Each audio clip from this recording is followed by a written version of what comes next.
ఒకరోజు ఉచ్చైశ్రవము అని దేవేంద్రుడి యొక్క గుర్రం క్షీరసాగర మథనంలో బయటికి వచ్చింది. అది తెల్లగా ఉంటుంది, దానికి ఎక్కడ నల్లటి చుక్క కూడా ఉండదు. అది పాల సముద్రపు ఒడ్డున విహరిస్తోంది. ఈ అక్క చెల్లెళ్ళిద్దరూ ఒకరోజు సాయంకాలం బయలుదేరి అలా బయటికి వచ్చారు వ్యాహ్యానికి.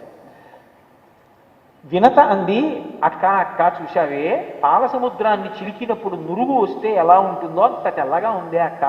ఆ గుర్రం ఎక్కడా దాని మీద మచ్చలేదే. కద్రు ఒక కావాలని, అంటే శాపం ఫలించే సమయం వచ్చింది. ఆమెకి ఇది తెల్లగా ఉందంటోంది కదా, ఇలా అంటే ఏమవుతుందిలే అని ఆమె అంది, ఏ కళ్ళతో చూస్తున్నావే, దాని తోక నల్లగా ఉంది అంది. అక్క నువ్వే కళ్ళతో చూస్తున్నావే, దానికి నలుపెక్కడుందే, తోక కూడా తెల్లగా ఉంది అని. దగ్గరికి వెళ్ళి చూద్దాం వినత. కద్రువుకి భయం వేసి దగ్గరికి వెళితే తోక తెలుపని కద్రువుకి తెలుసు. అందుకే ఆమె అంది, భర్త గారు సాయంకాలం అగ్నికార్యం చేసుకుని ఇంటికి వస్తారు. భర్తృ శుశ్రూష మన ధర్మం, ధర్మం తప్పకూడదు, ఇంటికి వెళ్ళిపోదాం, ఆ గుర్రం అక్కడే ఉంటుంది, రేపు వచ్చి చూద్దాం. సరే పద అని వెళ్ళిపోయారు. కద్రువుకి భయం పట్టుకుంది. ఎందుకనంటే తోక నలుపు కాదు. పందెం పెట్టేసి తొందరపడిపోయి పందెం పెట్టి, ఎవరు ఓడిపోతే వాళ్ళు గెలిచిన వాళ్ళకి దాస్యం చెయ్యాలండి. 500 ఏళ్ళ నియమం పెట్ల దాస్యం చెయ్యాలండి. అలాగే అంది వినత ధైర్యంగా, ఎందుకంటే గుర్రంతో ఎదురుకుంటే తెల్లగా కనపడుతోంది కదా అనుకుని. ఇప్పుడు ఇంటికి వెళ్ళిపోయినటువంటి కద్రువుకి భయం వేసి పిల్లల్ని పిలిచింది. అన్ని పిల్లలు పావులేగా. పిలిచి, పిల్లలారా నాకు తెలుసురా, ఉచ్చైశ్రవం తోక తెలుపు, కానీ రేపు దగ్గరికి వెళ్ళి చూస్తే మీ పిన్నమ్మ చేతిలో ఓడిపోతాను. దాస్యం చెయ్యాలి, నన్ను ఉద్ధరించడానికి మీరు ఉపకారం చేయండి. మీ శరీరాలు నల్లగా ఉంటాయి, ఒకళ్ళు వెళ్ళి తోకకి చుట్టుకోండి, చుట్టుకుంటే నల్లగా కనపడుతుంది తోక. ఇప్పుడు మీ పిన్నమ్మ నాకు దాస్యం చేస్తుంది అన్నాడు. అంటే పావులు పాపం ఏ మాటకైనా అన్నీ అన్నాయి. అమ్మ నువ్వు అమ్మ, ఆవిడ పిన్నమ్మ, చిన్నమ్మ, ఏమిటి తేడా? అమ్మ పట్ల దోషం అన్యాయం కదూ.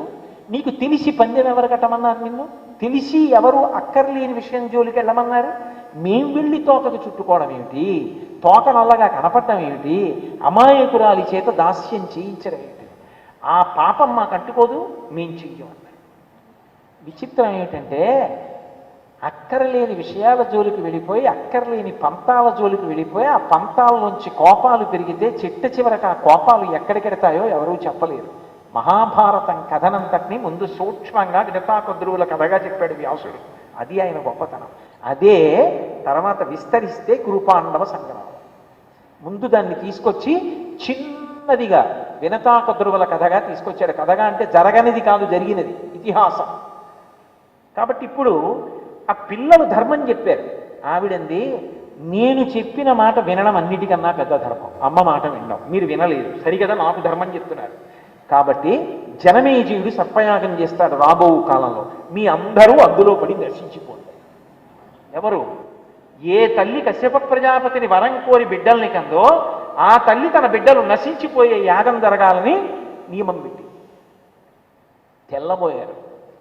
అందులో కర్కోటకుడు అని ఒక పాము, ఆయన ఒక్కడు భయపడిపోయాడు. సర్ప జాతి అంతా నశించిపోతుందని, అమ్మ అంత కోపం పెట్టుకోకు, నేను వెళ్ళి చుట్టుకుంటానని తోకకి చుట్టుకున్నాడు.